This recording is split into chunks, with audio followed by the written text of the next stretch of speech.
System servicing and trouble shooting. नमस्कार, आज हम जानेंगे कि Alpha Plus 5 kVA 48 volt system की सर्विसिंग और सिस्टम में आ रहे फॉल्ट को कैसे सही करेंगे। कुछ सामान्य जानकारियाँ।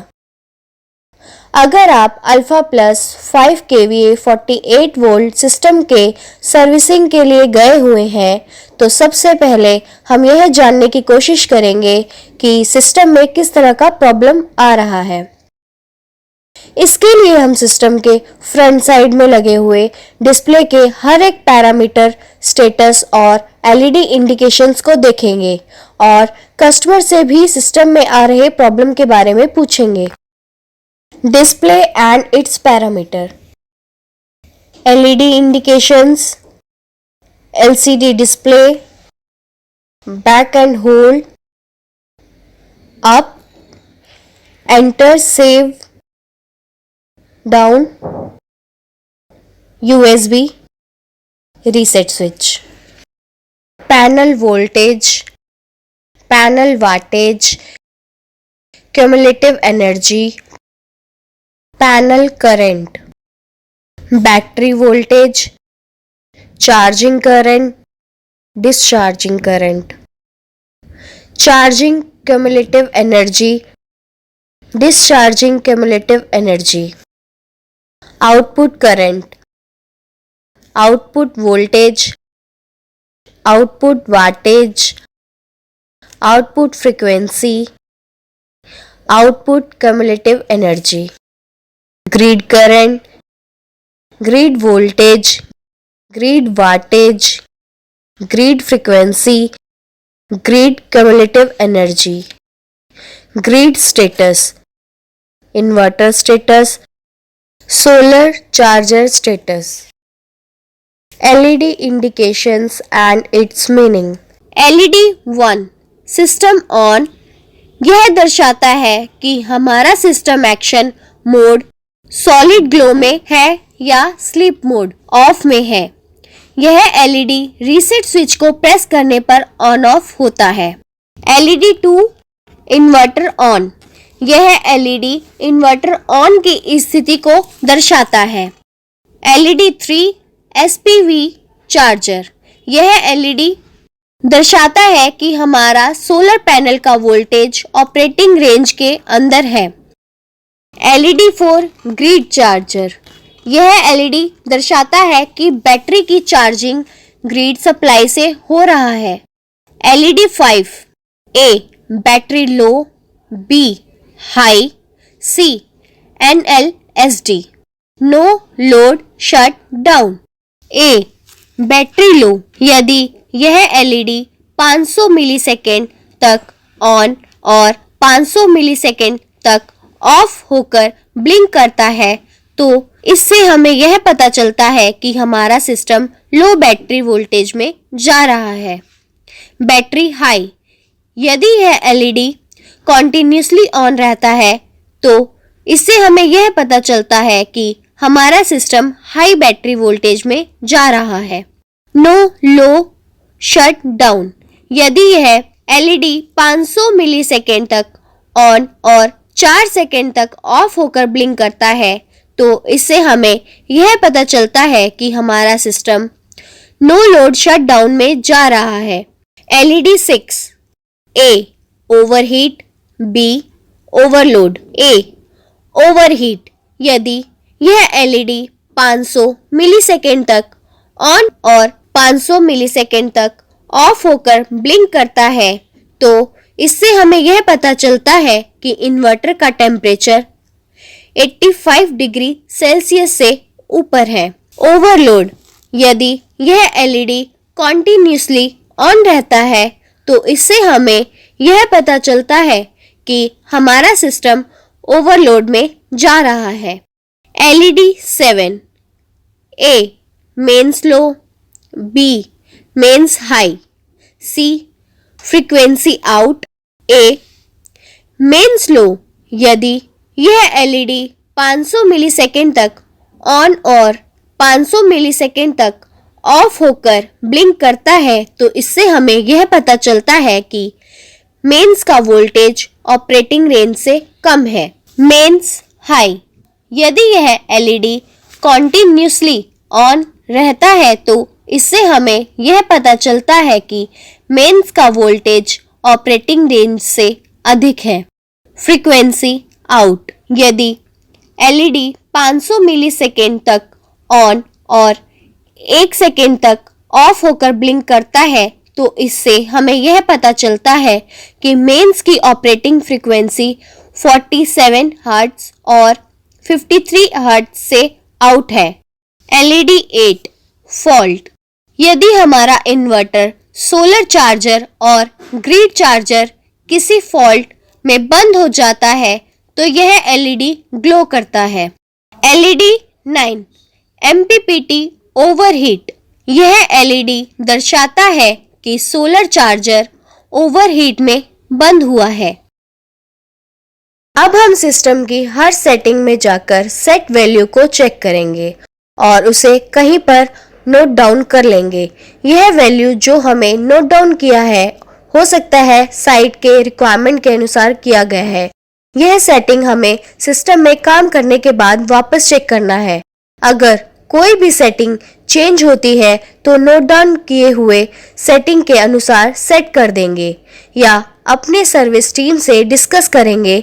अगर सेटिंग में किसी तरह की चेंज करनी है तो उसके लिए भी हमें अपने सर्विस टीम से संपर्क करना होगा। हम यह भी चेक करेंगे कि टर्मिनल में लगे वायर की पोलैरिटी और वोल्टेज रेंज सिस्टम के रिक्वायरमेंट के अनुसार ही है या नहीं। अगर आपको किसी भी तरह का चेंजेस मिलता है तो आप सर्विस टीम से संपर्क करें।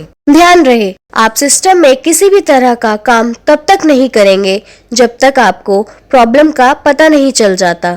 जैसे कि आपको सिस्टम में आ रहे प्रॉब्लम के बारे में पता चलता है, आप उसे ट्रेस करेंगे और सॉल्यूशन का पता करेंगे। इसके लिए आप अपने सर्विस टीम की भी मदद ले सकते हैं।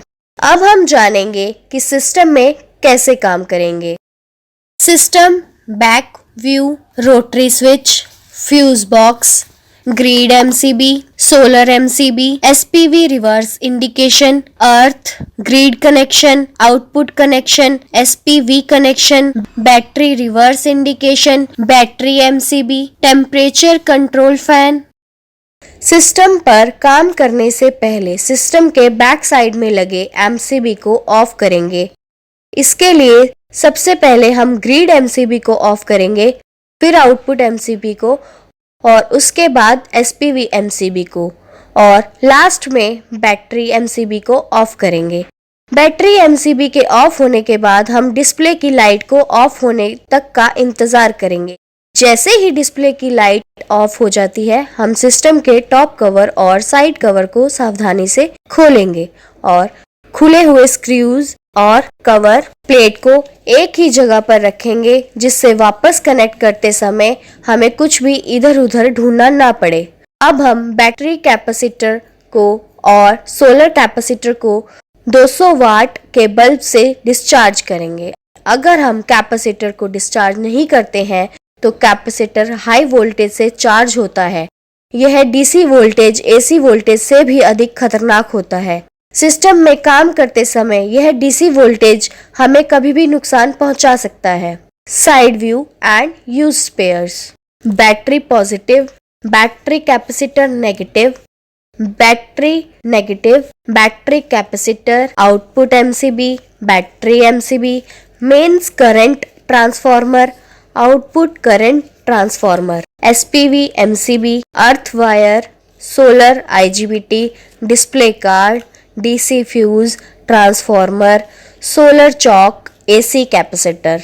आप दिए गए इमेज में सिस्टम में अवेलेबल स्पेयर्स और उनके लोकेशंस को देख रहे हैं। अगर हमें सिस्टम में आ रहे प्रॉब्लम और उसके सॉल्यूशन का पता होगा तो हम सिस्टम के केवल उसी सेक्शन में ही काम करेंगे, अन्य किसी भी सेक्शन पे काम नहीं करेंगे।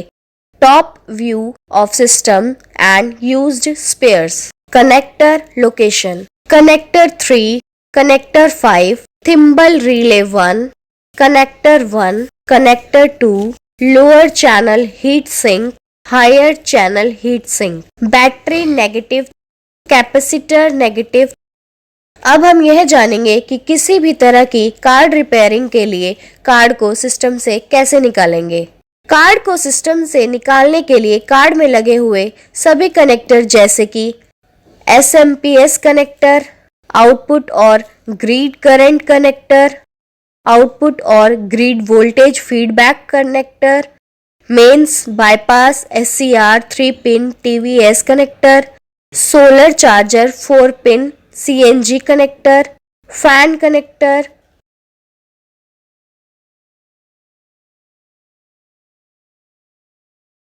को निकाल लेंगे। उसके बाद कार्ड के हीट सिंक पर टाइट ट्रांसफार्मर के primary wire, battery positive wire और कार्ड पर टाइट बैटरी नेगेटिव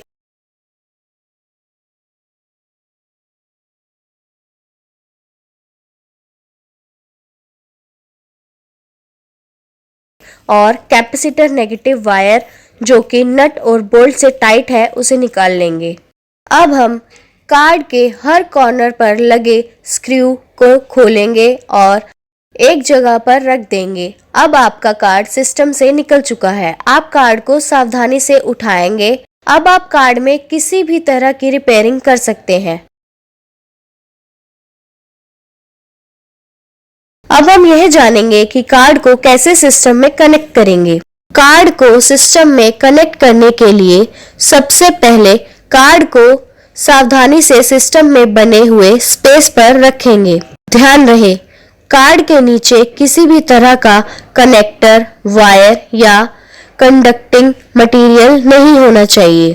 हम कार्ड के कॉर्नर में होल पर स्क्रू रखकर कार्ड को सिस्टम में टाइट करेंगे।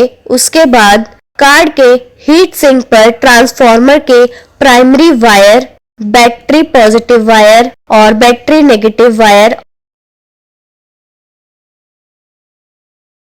और कैपेसिटर नेगेटिव वायर जो कि नट और बोल्ट से टाइट होगा। उसके बाद हम सभी कनेक्टर जैसे कि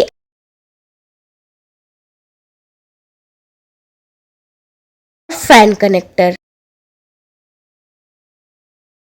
main bypass SCR connector,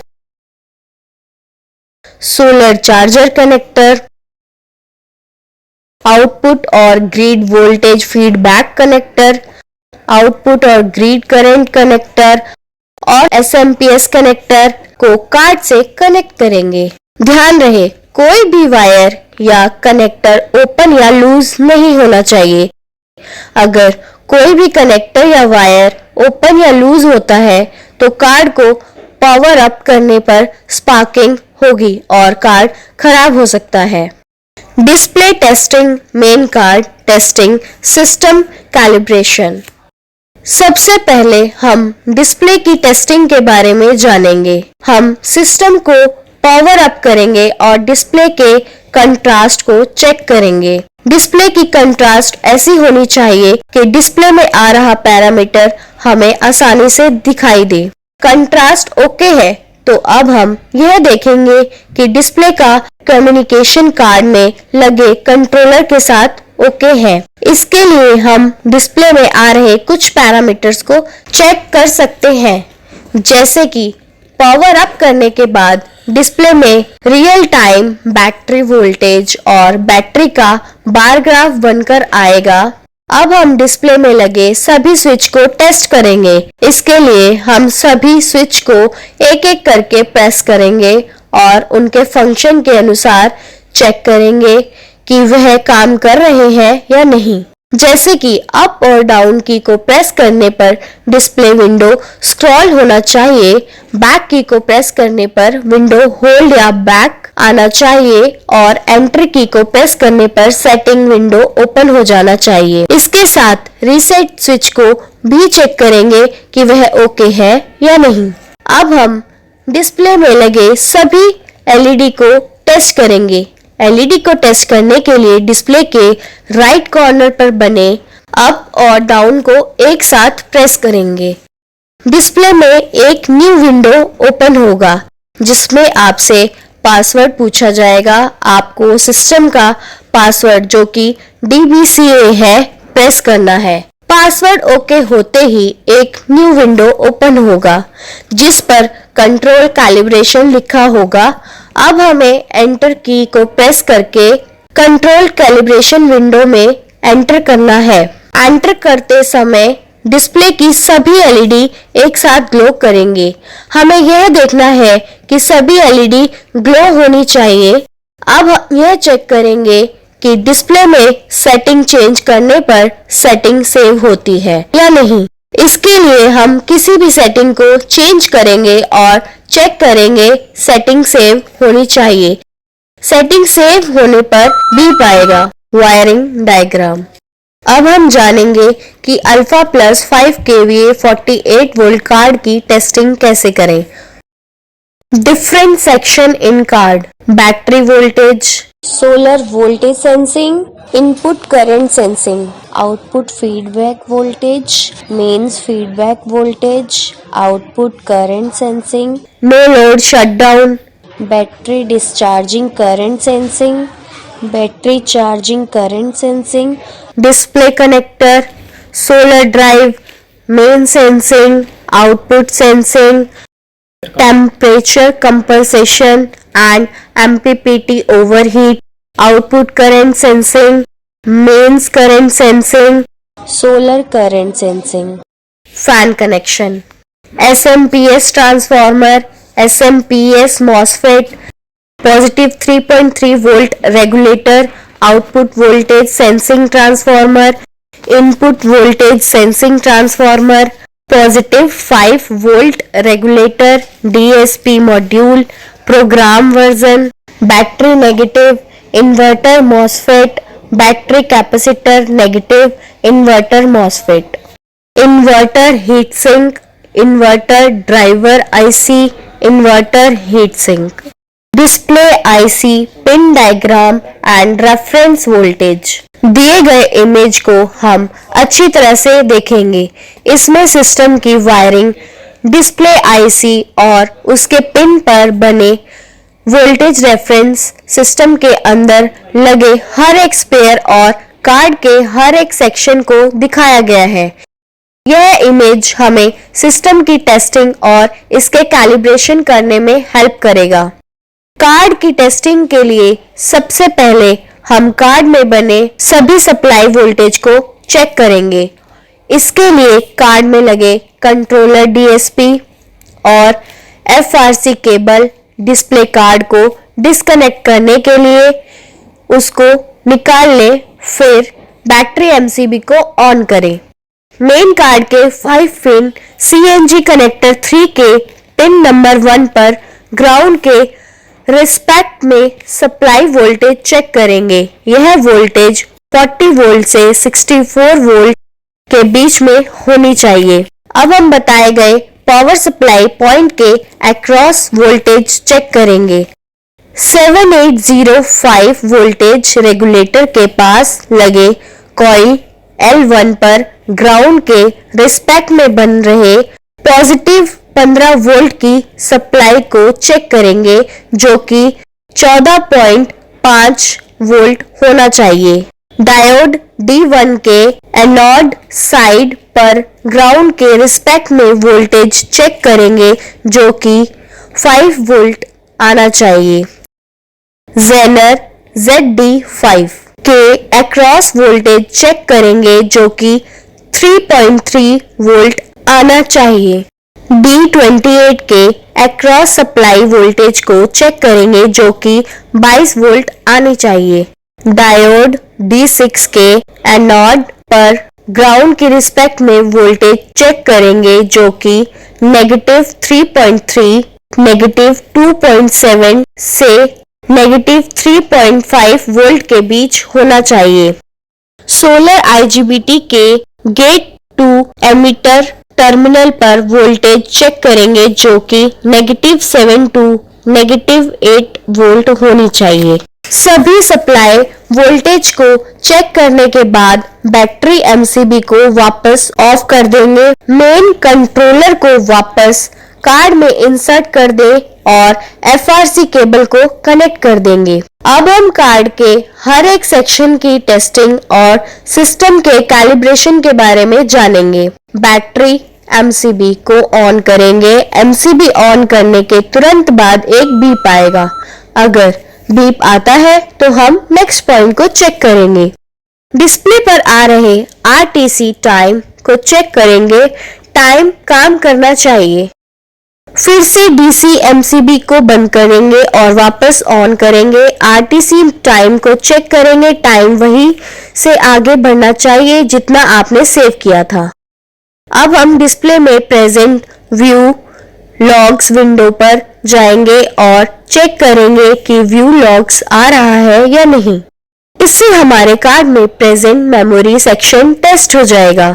DSP के पिन नंबर 12 बॉटम राइट से थर्ड पिन पर battery feedback voltage 1.65 volt at 12 volt प्रति बैटरी सेट करेंगे।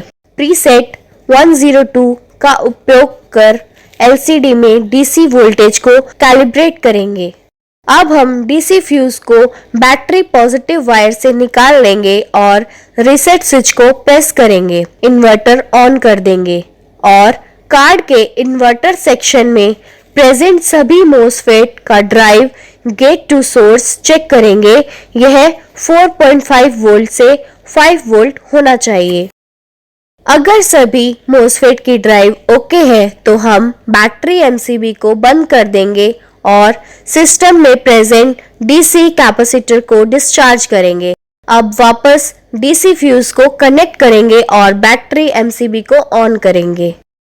अब हम रीसेट स्विच प्रेस कर इन्वर्टर को ऑन करेंगे और आउटपुट वोल्टेज को 220 वोल्टेज AC सेट करेंगे।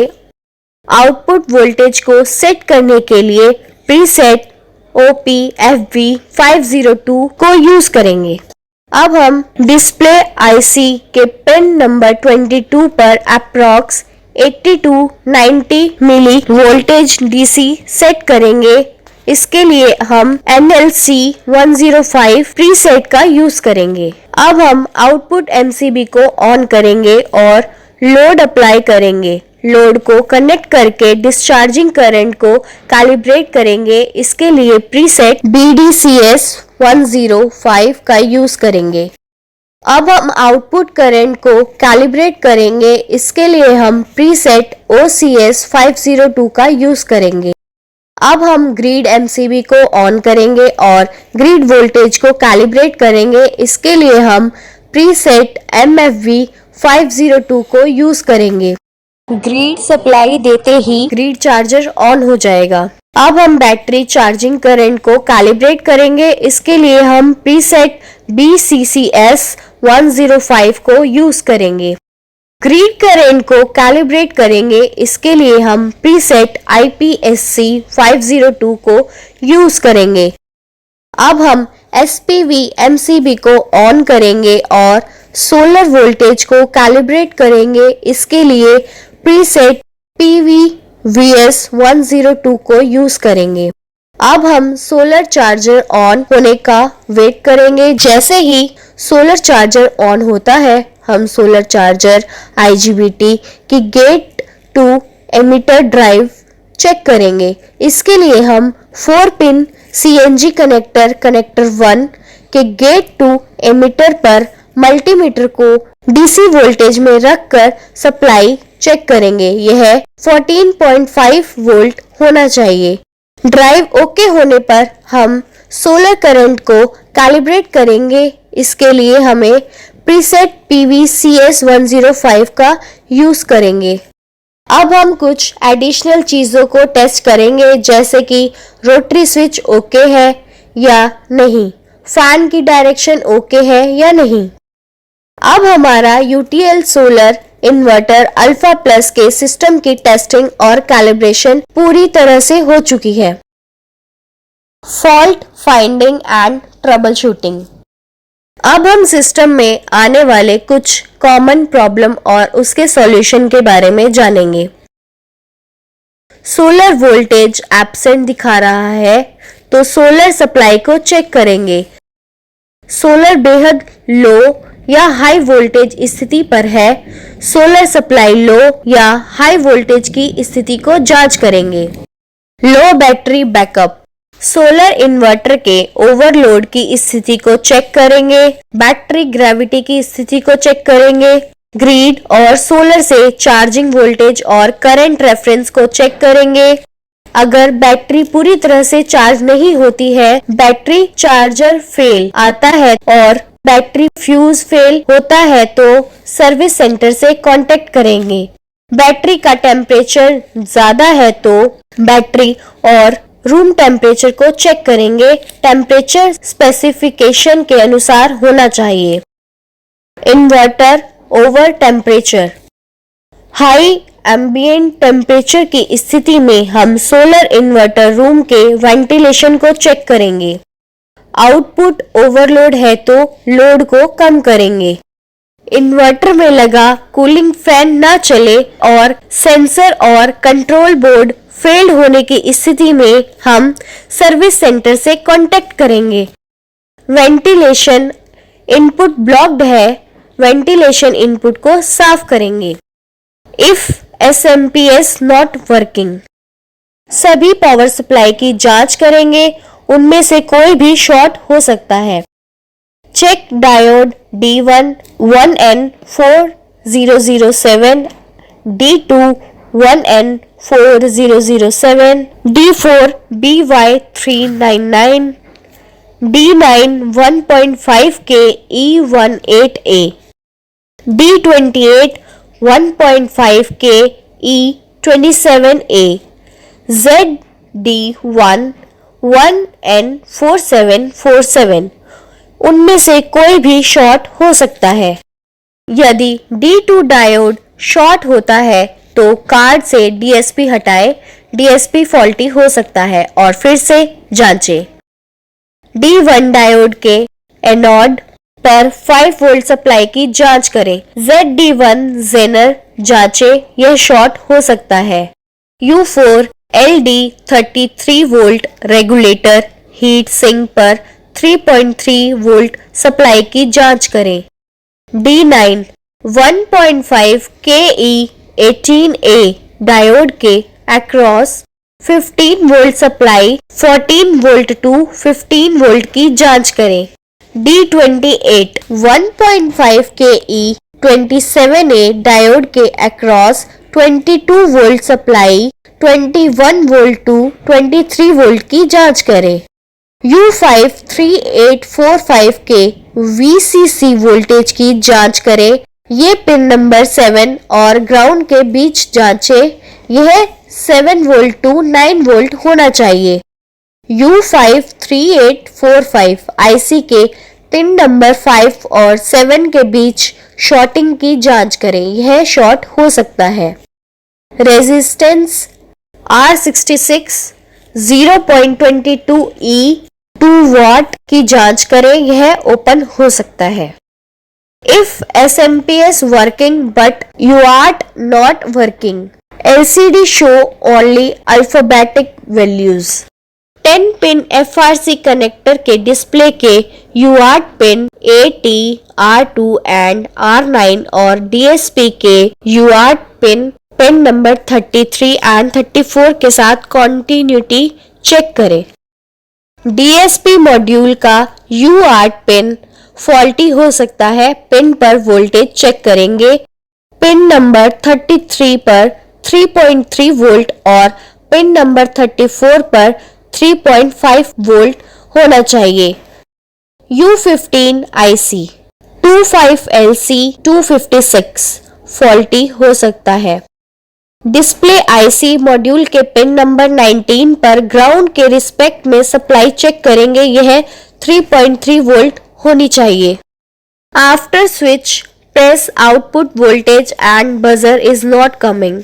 अब हम DSP कार्ड की वर्किंग की टेस्टिंग करेंगे। अब हम पिन नंबर 23, 24, 29, 30 का वोल्टेज चेक करेंगे जो कि 1.65 होना चाहिए। यदि बैटरी लो इंडिकेशन आता है तो हम LED स्टेटस को चेक करेंगे। यदि डीएसपी के पिन नंबर 11 का वोल्टेज 300 मिलीवोल्ट से कम है तो इसका मतलब सिस्टम ओवरहीट में जा रहा है। डिस्प्ले पर न्यूमेरिक डाटा को चेक करेंगे। अगर यह नहीं आ रहा है तो चेक करेंगे कि डीएसपी मॉड्यूल काम कर रहा है या नहीं। फॉल्ट एलईडी इंडिकेशन को चेक करेंगे और उसके साथ डिस्प्ले के स्टेटस विंडो पर इन्वर्टर का स्टेटस को चेक करेंगे। हो सकता है कि इन्वर्टर स्टेटस कोई फॉल्ट आ रहा हो। अगर फ्रीक्वेंसी एरर का स्टेटस आ रहा है तो R142 220 के रेजिस्टेंस को चेक करेंगे, कहीं यह ओपन तो नहीं है। अगर R142 ओके है तो ऑप्टो कपलर IC U16 के पिन नंबर 1 और 2 के बीच रेजिस्टेंस चेक करेंगे जो कि 9K to 10K होना चाहिए। साथ ही साथ पिन नंबर 3 और 4 के बीच रेजिस्टेंस चेक करेंगे जो कि 47K to 48K होना चाहिए। डायोड D48 को चेक करेंगे। अगर यह ओके है तो U16 के पिन नंबर 4 पर वोल्टेज चेक करेंगे। यह 3.3 वोल्ट होना चाहिए। RTC time becomes 0 hour 0 minute 0 second और reset after reset power supply of main card. यदि हमारे सिस्टम की पावर सप्लाई बंद हो जाती है उस कंडीशन में R32 1K 1/8 वाट जो कि बैटरी होल्डर से नजदीक है का वोल्टेज 3 वोल्ट चेक करेंगे। बैटरी निकालें और बैटरी होल्डर के साथ उचित कनेक्शन को चेक करें यह ओके है या नहीं। U7 IC MCP 79410 फॉल्टी हो सकती है। Inverter on but system goes in fault. यदि आउटपुट लो वोल्टेज कंडीशन आ रहा है तो हम LCD डिस्प्ले फॉल्ट स्टेटस को चेक करेंगे। सिस्टम में आउटपुट लो कंडीशन आ रहा है तो हम आउटपुट फ्यूज को चेक करेंगे। हो सकता है फ्यूज फॉल्टी हो। कनेक्टर 4 पर आउटपुट वायर येलो के कनेक्शन को हम चेक करेंगे। CNG कनेक्टर CN5 के पिन नंबर 7 पर न्यूट्रल ब्लैक वायर को चेक करेंगे। इन्वर्टर के लिए लगे हुए मॉसफेट IRF P4468 को चेक करेंगे। हो सकता है यह फॉल्टी हो। जब इन्वर्टर ऑन का इंडिकेशन आ रहा हो तो उसी समय कनेक्टर 4 से कनेक्ट होने वाले येलो वायर पर वोल्टेज की जांच करें। यदि वोल्टेज मौजूद है तो output sensing transformer TX2 0 to 10 और ZMPT फॉल्टी होगा। Solar charger not on. Solar voltage HT and LCD पर चेक करेंगे कि यह वोल्टेज सिस्टम में मेंशन VOC रेंज के अंदर होना चाहिए। SPV का वायर लूज हो सकता है, चेक करेंगे। SPV MCB ट्रिप हुई है तो वो चेक करेंगे। SPV current sensing wire break हो सकता है, वो भी चेक करेंगे। IGBT के गेट टू एमिटर टर्मिनल पर DC वोल्टेज चेक करेंगे। यह वोल्टेज -7 वोल्ट टू -8 वोल्ट होना चाहिए। अगर यह वोल्टेज 0 है तो IGBT ड्राइव कनेक्टर को कार्ड से निकाल लेंगे और कनेक्टर 1 के गेट टू एमिटर पिन पर वोल्टेज चेक करेंगे। यदि कनेक्टर 1 के पिन C एंड E के बीच वोल्टेज 0 आ रहा है तब हम ZD6 1N4744 diode R10 12E 1/4 वाट U8 ISO 500 IC को चेक करेंगे। IGBT पर लगे जेनर को चेक करेंगे, यह शॉर्ट भी हो सकता है। Mains voltage not sensing. Grid HT पर वोल्टेज चेक करेंगे। ग्रिड MCB को चेक करेंगे। न्यूट्रल वायर कनेक्शन जो CNG कनेक्टर CN5 पर कनेक्ट है वो लूज या ब्रेक तो नहीं है। डीएसपी के पिन नंबर 23 पर वोल्टेज चेक करेंगे। यह 600 milli volt at 220 volt AC होना चाहिए। मल्टीमीटर को एसी मोड में रखेंगे। कनेक्टर 4 से कनेक्ट होने वाले रेड वायर पर वोल्टेज की जांच करें। यदि वहां वोल्टेज मौजूद है तो input sensing transformer TX1 ZMPT faulty होगा। Mains frequency not sensing. R141 220 के रेजिस्टेंस को चेक करेंगे, कहीं यह ओपन तो नहीं है। अगर R141 ओके है तो ऑप्टोकपलर IC U17 के पिन नंबर 1 और 2 के बीच रेजिस्टेंस चेक करेंगे, जो कि 9K to 10K होना चाहिए। साथ ही साथ पिन नंबर 3 और 4 के बीच रेजिस्टेंस चेक करेंगे, जो कि 47K to 48K होना चाहिए। डायोड D48 को चेक करेंगे। अगर यह ओके है तो U16 के पिन नंबर 4 पर वोल्टेज चेक करेंगे। यह 3.3 वोल्ट होना चाहिए। अब हम DSP के पिन नंबर 44 को चेक करेंगे कि यह ग्राउंड से शॉर्ट नहीं होनी चाहिए। अगर फ्रीक्वेंसी एरर का स्टेटस आ रहा है तो पिन नंबर 4 का वोल्टेज नेगेटिव 3.3 वोल्ट चेक करेंगे। Mains not bypass mains charging issue. Check 3-pin TVS connector CN1 from car to SCR driver PCB. Check SCR driver PCB. Check SCR bypass SCR.